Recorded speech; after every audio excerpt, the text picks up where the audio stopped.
tous, alors nous voici réunis pour une nouvelle vidéo de bridge. Nous allons aujourd'hui travailler sur cette donne et comme d'habitude, eh bien, nous allons conserver nos fameuses bonnes habitudes. Donc avant de mesurer la force de notre main avec les points d'honneur, nous allons constater que nous avons ici une main régulière. En effet, la répartition de notre main est 4-4-3-2.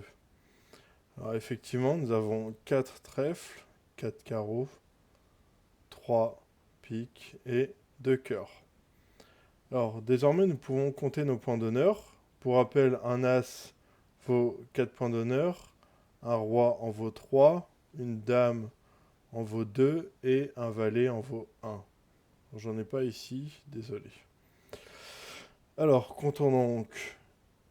Ici, nous avons donc 2 points d'honneur et 4, ce qui nous fait 6 points d'honneur. 6 et 4, 10 et 3, 13. Nous avons donc 13 points d'honneur. Alors, c'est à nous de commencer de parler. Donc, on va commencer de parler. Alors, on a au moins 12 points d'honneur, puisqu'on en a 13, mais on n'a pas assez pour faire ce qu'on a justement jusqu'à maintenant eu fait, soit un sans atout ou deux sans atout. Si on a 15 points d'honneur, une main régulière, un sans atout. Si on a 20 points d'honneur et une main régulière, deux sans atout.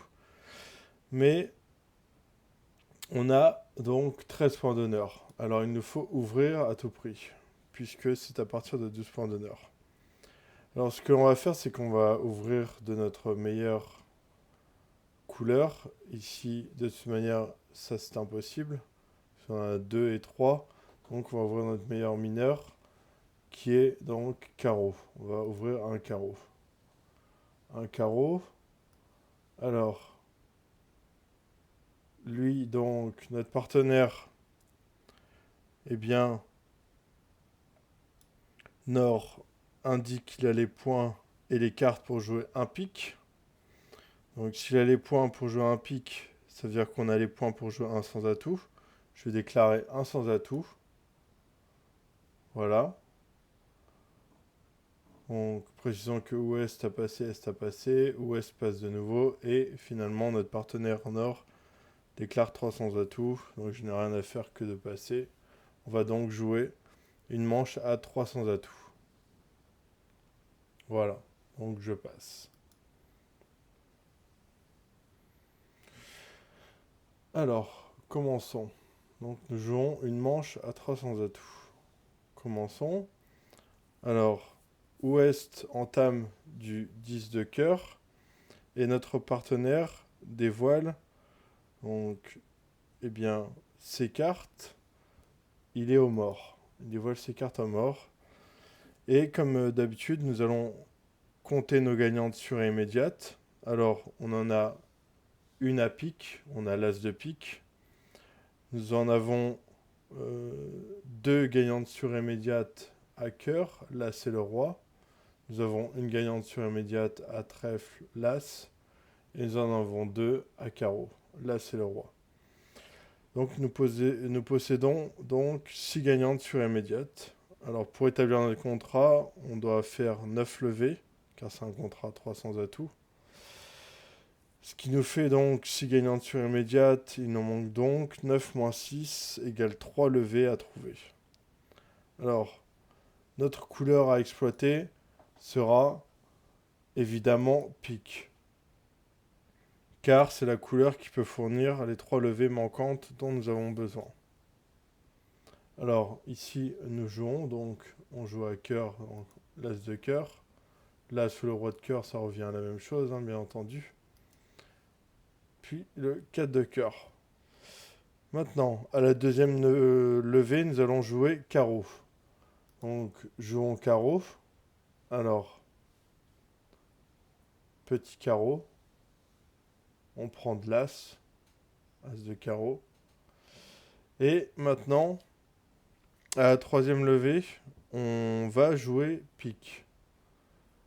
Mais la question que l'on peut se poser, c'est de quel pique de notre main nous devons partir. Eh bien, en fait, nous devons partir du 3 de pique. car Ouest, il est possible qu'Ouest possède le roi de pique sec. Donc ne jouons pas trop tôt la dame. Donc jouer 3 de pique. 5 de pique, donc on peut allègrement jouer le 10 de pique, puisque éventuellement le roi sera en ouest. Donc on a As, Dame, Valet, 10. Donc on peut jouer le 10 de pique. Et normalement remporter le pli. Et voilà, donc là, ça nous donne une information, c'est que S n'a pas le roi de pique. Alors maintenant, on se retrouve en or. Est-ce qu'on va tirer l'as de pique? Eh bien non. Non, parce que nous ne devons pas encaisser l'as de pique. A priori, le roi est bien placé en ouest, mais il n'est pas forcément devenu sec. Alors, nous reviendrons chez nous à carreau afin de renouveler cette tentative d'impasse. Donc, jouons. On va jouer carreau. Donc, petit, 4 de carreau. Là, vous avez remarqué, les carreaux, on va en faire un, probablement. Alors, désormais, quel pic de notre main jouons-nous? Eh bien, réfléchissons un petit peu. Alors, si on joue la dame et que le roi sort, on aura gaspillé notre dame et on prendra bien entendu par l'as. Donc, ce qu'on va faire, c'est que, eh bien, on va jouer le 4 de pique, car peut-être que le roi est second à l'origine. Donc, on va pas gaspiller notre dame, pardon. Hop. Et donc là, on prend par l'as. Voilà, ça nous fait une nouvelle levée. Donc, avec 4 levées à pique, 2 à cœur, 2 à carreau et l'as de trèfle, on a désormais nos 9 levées de sur en poche. Alors, on peut s'intéresser maintenant à quelle couleur nous allons jouer.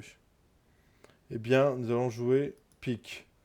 Pourquoi pique? Eh bien, car pour le moment, en fait, on subit un problème de blocage à pique, puisqu'on a ici la dame de pique, ici valet de pique et 2 de pique, bien évidemment.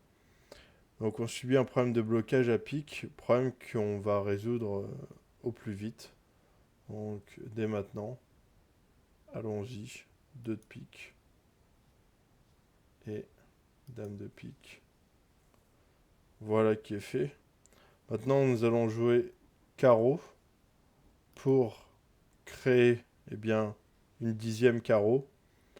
Parce que effectivement les points sont importants en tournoi par paire, puisque c'est comme ça que sont calculés les pourcentages et le classement.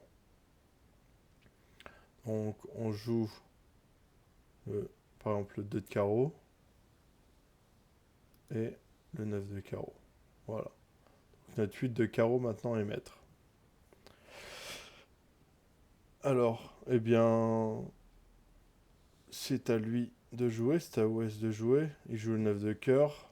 On n'a pas le choix. Et en plus de ça, on va prendre la levée. Donc, voilà qui est fait. Maintenant, ce qui peut être intéressant, c'est de jouer le valet de pique. On défausse une de nos perdantes de trèfle. Et puis, on va pouvoir jouer un petit trèfle et le prendre par l'as. On va effectivement capturer cette levée avec l'as de trèfle. Et maintenant, on va jouer le 8 de carreau, qui est maître, et défausser un trèfle. Voilà. On a fait, donc si vous avez bien compté, on a fait 10 levées. Alors maintenant, on n'en fera plus. Effectivement, il y avait la dame de trèfle. Et ça va jouer cœur, ouais, voilà. Voilà qui est fait. Donc on a bien effectué notre contrat, on a bien fait nos 9 levées plus une levée grâce au carreau. Alors pour conclure sur cette vidéo, j'aimerais donner, comme on le fait d'habitude, un principe. C'est que lors de l'exécution d'une impasse, il peut arriver que l'on fasse perdre un pli ou une levée à notre camp si on aborde la couleur en présentant prématurément un honneur situé dans la main opposée à nos fourchettes, eh bien alors, à condition de disposer d'un nombre suffisant de communications, il ne faut pas omettre de recourir à la technique de l'économie d'honneur, entre guillemets, qui consiste à partir le plus possible d'une petite carte au lieu d'un honneur, si le fait de jouer celui-ci risque de nous perdre une levée. Voilà, j'espère que c'est clair et que évidemment cette vidéo sur le bridge et cette donne vous auront plu. Et moi je vous dis à très bientôt.